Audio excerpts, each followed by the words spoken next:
انشاءاللہ کم بات کریں گے۔ گزشتہ ہفتے جو آخری درس ہوا تھا وہ بدھ والے دن ہوا تھا۔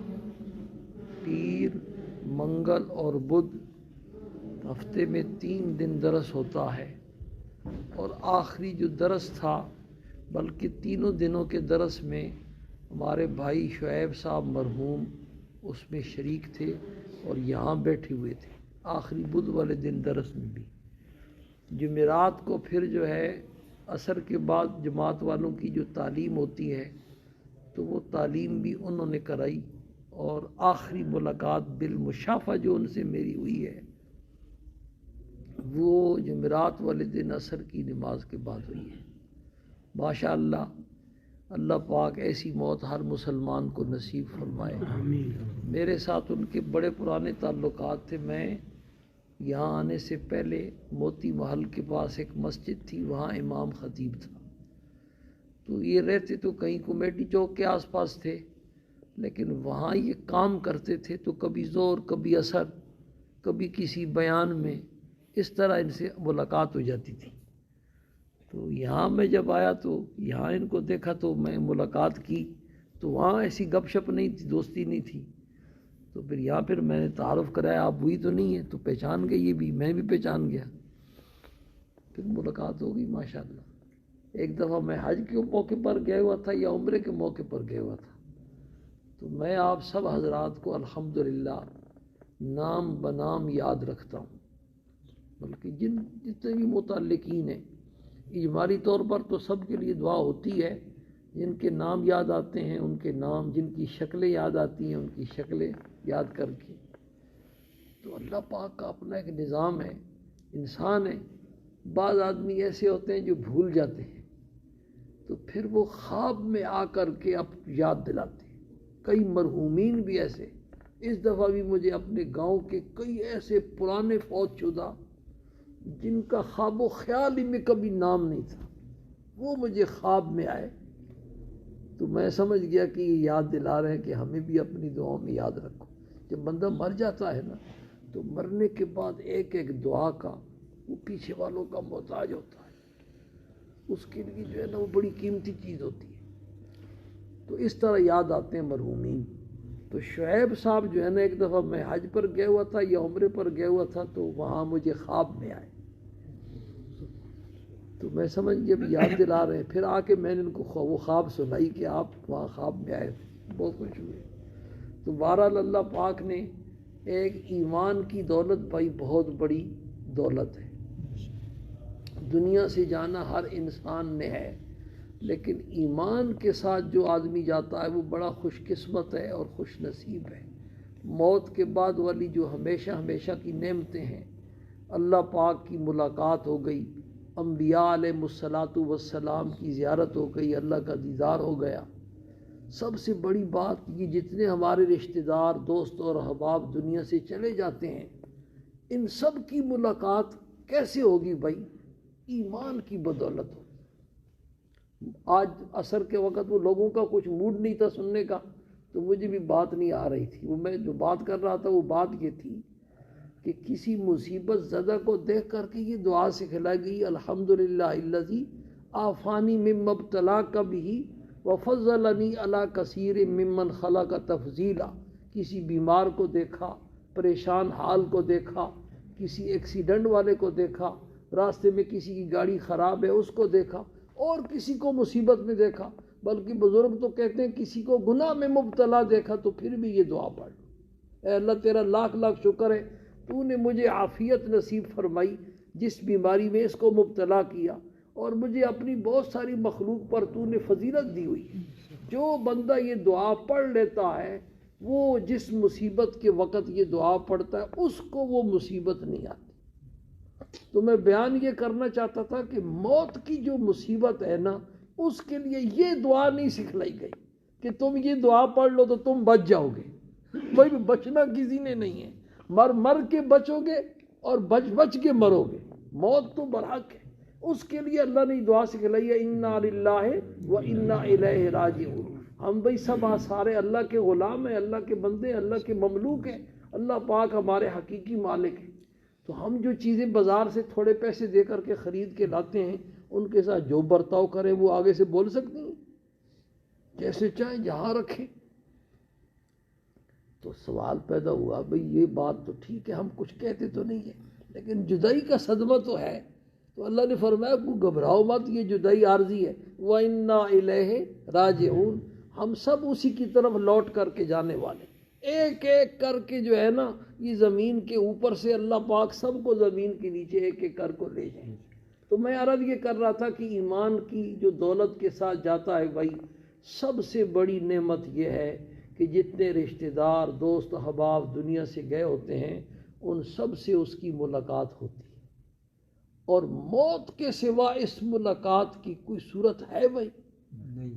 انہوں نے تو اب دنیا میں واپس آنا نہیں، اب ایک ہی صورت ہے کہ ہم نے ایک ایک کر کے اس دنیا سے کیا کرنا ہے، جانا ہے، اور ہم نے ان سب سے ملاقات کرنی۔ ہم سمجھتے ہیں کہ وہ جہان ویران ہے۔ کسی نے کسی بزرگ سے پوچھا کہ ہم موت سے کیوں گھبراتے ہیں، تو فرمایا اس لیے موت سے گھبراتے ہیں کہ ہم نے دنیا کو آباد کیا ہے، آخرت کو ویران کیا ہے۔ تو بندہ جب آبادی سے ویرانے کی طرف جاتا ہے تو گھبراتا ہے۔ تو ہم سمجھتے ہیں یہ دنیا آباد ہے اور وہ جہان ویران ہے۔ بھائی نہیں، وہ جہان تو اس سے زیادہ آباد ہے۔ آدم علیہ السلام سے لے کر اب تک جتنے انسان آئے تھے وہ سارے وہی ہیں بھائی، اور وہ سارے ہمارے استقبال کے لیے کیا ہیں، موجود ہیں۔ جب ایمان والے کا انتقال ہوتا ہے تو اس کے مرحوم رشتہ دار اس کا اس طرح استقبال کرتے ہیں، حدیث شریف میں آتا ہے کہ جیسے تم کسی باہر سے آنے والے مہمان کا کیا کرتے ہو، استقبال کرتے ہو، اور اس کو گلے ملتے ہیں، معانقہ کرتے ہیں، مصافحہ کرتے ہیں، پھر اس سے پوچھتے ہیں ایک ایک کا نام لے کر کے فلاں کا کیا حال ہے، فلاں کا کیا حال ہے، فلاں کا کیا حال ہے۔ وہ جب کسی کے بارے میں یہ کہہ دیتا ہے نا کہ اس کا ویزا تو مجھ سے پہلے لگ گیا تھا، وہ تو مجھ سے پہلے آ گیا تھا، اس پر وہ انا للہ پڑھتے ہیں، انا للہ و انا الیہ راجعون، کہ بھئی وہ وہاں سے تو آ گیا اور یہاں ہمارے پاس نہیں پہنچا، تو پھر دوسری طرف چلا گیا۔ یہ اصل پریشانی کی بات ہے بھائی، موت نہیں پریشانی کی بات۔ موت نے تو آنا ہے بھی، موت تو اللہ کا انعام ہے۔ موت نہ ہو تو جنت کی نعمتیں کہاں سے ملیں گی، اللہ کا دیدار کہاں سے ہوگا۔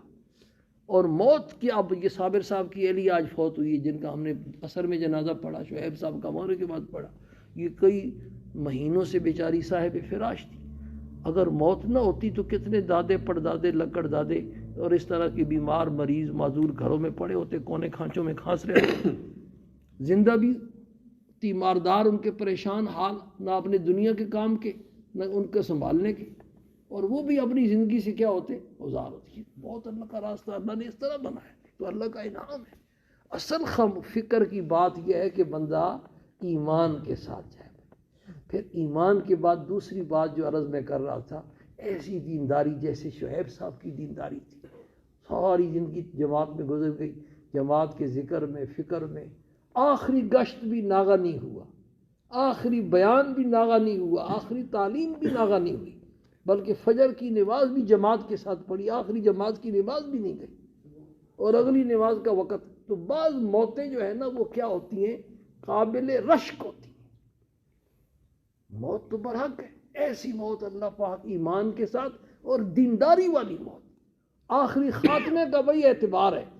پرانی زندگی جیسے بھی گزری ہم سارے گناہ گار ہیں، لیکن آخری جو خاتمہ جس حال میں ہوا ہے نا اس کا اعتبار ہے کہ وہ اچھا خاتمہ دینداری کی حالت میں، تقوی اور پرہیزگاری کی حالت میں، شکل و صورت سنت کے مطابق، سرکار دو عالم صلی اللہ علیہ وسلم کی سنت کے مطابق، سیرت کے مطابق، ایسی ایمان والی موت اور ایسی دین والی موت۔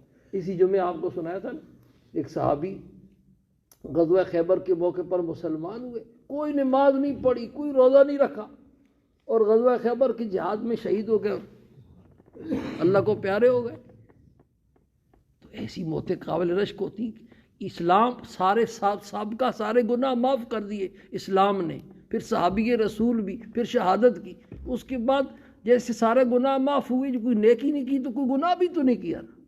تو ایسی موتیں کیا ہوتی ہیں، قابل رشک ہوتی ہیں۔ اللہ سے ایسی موت مانگا کرے، اللہ ہمارا خاتمہ اچھا فرما۔